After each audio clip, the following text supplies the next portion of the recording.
नमस्कार सांग माने जय जगन्नाथ। आज मोर एठी खराबेलर रोषेई मु कौन करिछि शनिवार आसंतु देखिबा।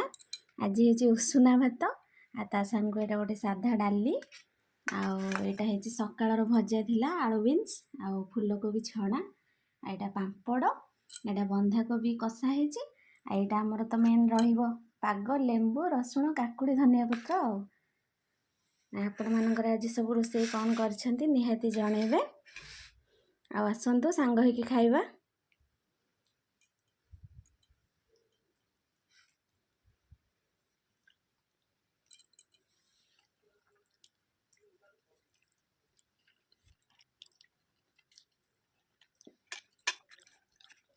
लेंबू पाग तो भात पड़ेबो गलिଯିबो तंटिरे।